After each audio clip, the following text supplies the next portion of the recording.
So competitiveness, it can mean different things to different people. Roel has tried to define it here in his opening remarks. Frequently people think about it as being about profitability, how profitable a particular activity is.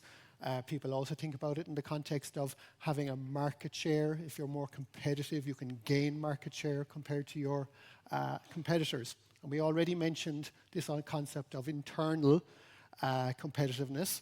We can measure that in Ireland through things like the National Farm Survey, which collects data on a whole range of farming activities in Ireland.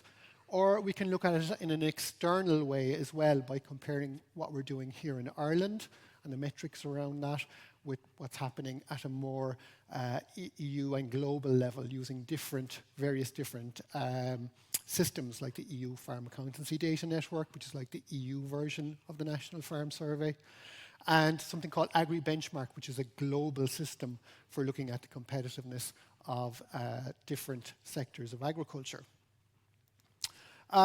Some data from the National Farm Survey, and a quick ad for the National Farm Survey.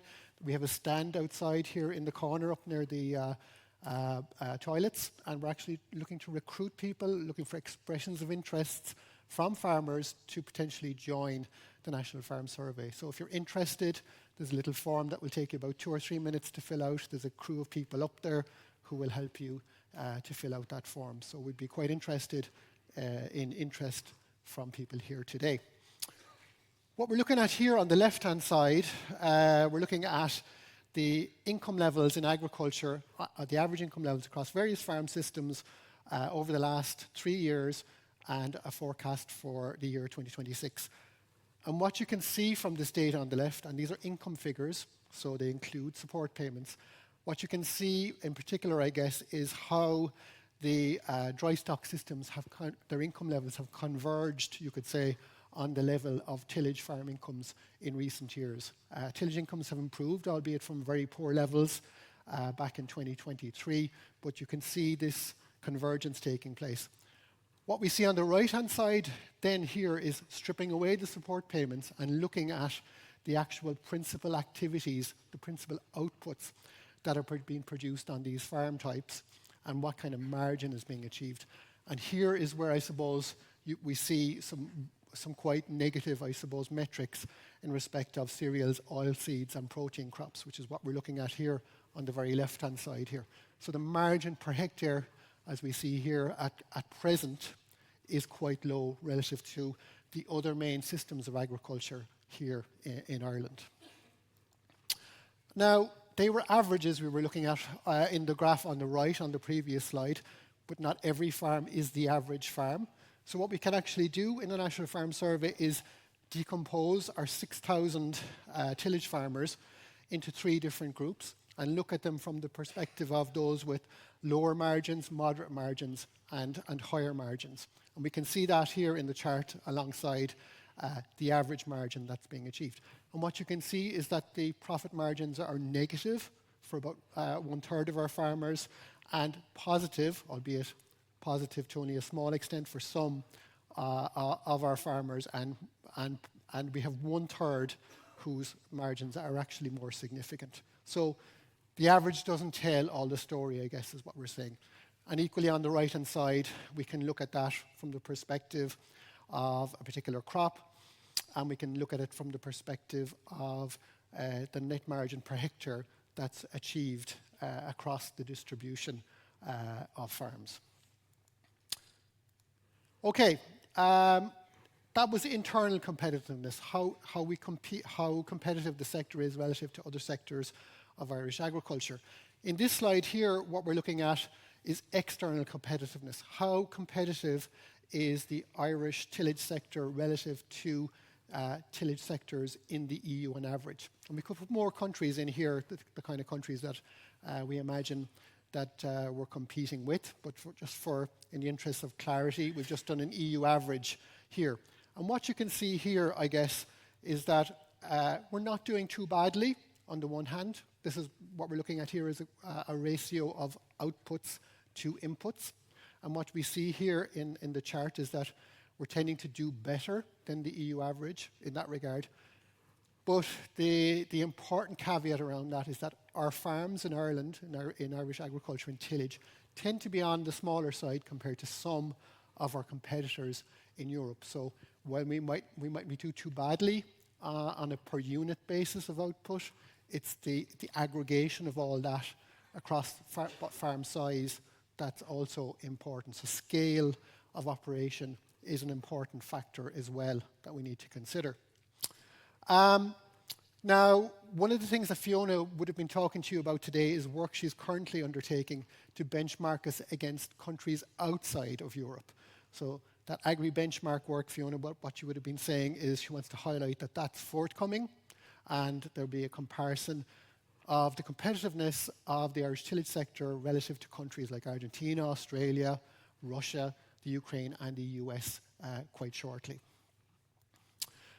Okay, so where are we now? Let's kind of try to summarize what Teagasc is doing to measure the competitiveness of the sector and produce key metrics around the sector, and what is happening from a research perspective to trying to advance that competitiveness, and what's happening from an advisory perspective to try to ensure the take-up of technologies at farm level. A few things to mention here. The Teagasc National Farm Survey now has what's called an enterprise dashboard, which is an interactive dashboard that you can take a look at, and it shows you a whole bunch of information about the performance of Irish agriculture, and there's a section in it specifically on the tillage sector. At the EU level, we're actively engaged as well in terms of the European FADN network, the Farm Accountancy Data Network, which is the European version of the National Farm Survey, and also in terms of agri-benchmark, and there's dashboards available there to look at how we're doing as well. And then there's a whole range of bioeconomic modelling that's going on in Teagasc, covering a whole range of different issues from biostimulants to protein crops to gene editing and IPM as well. And there's a whole range of projects there that will be producing useful outputs for the sector. Am I doing on time? Okay, running out? Okay. From an advisory point of view then, there are a range of decision toolkits, let's say, to assist farmers in making good decisions that would support their competitiveness. We have the long-standing profit monitor, which people will be aware of. We have the AgNav tool that's being developed as a decision support tool for advisory across all of agriculture, including the tillage side. And also we have some modelling work that's being done as part of the Valpro PAT project. So these are all things that will be coming to fruition in due course and will be a tool that will allow advisors and farmers collectively make better decisions in the tillage sector.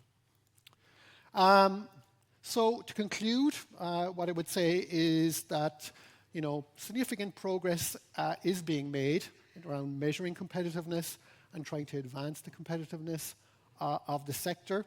But there are more issues to be dealt with. There are definitely gaps there that we need to try to fill. The focus does have to be on improving productivity, getting a better output-input ratio.